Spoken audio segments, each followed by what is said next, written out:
À partir du moment où Bouygues a des solutions qui sont économiquement viables et scientifiquement prouvées, en termes de diminution des gaz à effet de serre, il faut le faire savoir. Donc World Efficiency est pour nous une caisse de résonance pour faire connaître nos solutions à nos clients en France et puis bien sûr à l'international.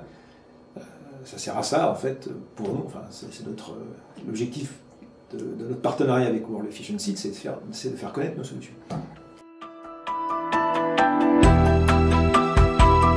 Alors, les solutions, c'est de faire en sorte que la diminution des consommations intrinsèques des bâtiments ne soit pas synonyme d'inconfort pour les utilisateurs.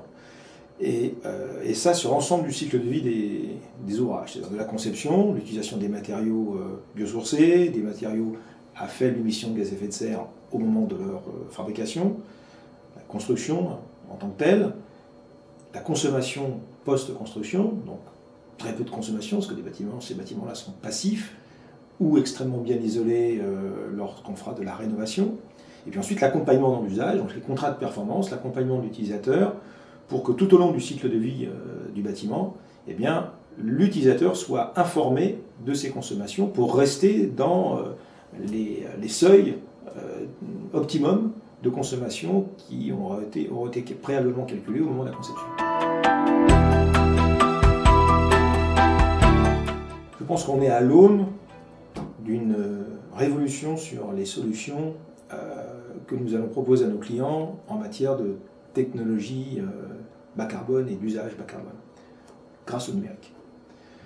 Le numérique va inonder l'ensemble des activités de toutes les entreprises, à commencer par les nôtres, et ça va être probablement, enfin en tout cas on l'escompte, une opportunité formidable pour des entreprises comme les nôtres d'apporter beaucoup plus à nos clients en termes de confort d'usage, de facilité d'exploitation des bâtiments, avec une interaction temps réel des phénomènes de consommation et de production, d'utilisation optimisée de toutes les ressources du bâtiment et de tous les centres de consommation du bâtiment, de manière à n'utiliser et à ne payer, par définition, que ce dont on a besoin réellement.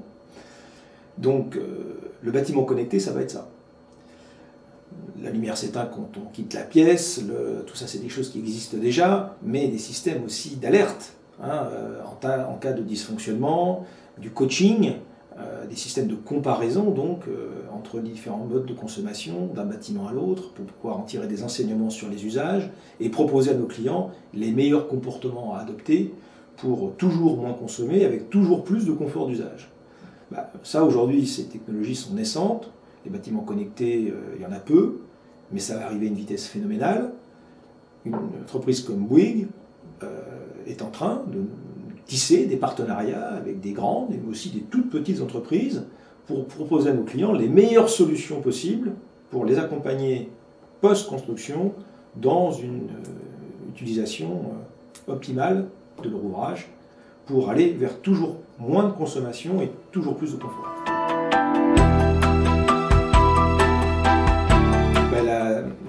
C'est simple.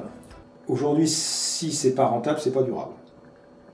Et pour nous, l'efficacité, donc l'efficience, c'est d'arriver à démontrer à nos clients qu'un coût carbone complet sur l'ensemble du cycle de vie du bâtiment, de l'infrastructure et même du quartier, une solution qui sera bas carbone sera moins chère qu'une solution carbone pour plusieurs raisons. D'abord, qui dit carbone dit énergie. Plus vous allez consommer d'énergie, plus vous allez payer. Il y a bien quelqu'un qui va payer in fine. Sans compter que tôt ou tard, il y aura un prix au carbone. Donc si on est capable de démontrer à notre client que nos solutions sont bas carbone, voire neutres en carbone, ce sera forcément moins cher. Donc bas carbone égale efficience.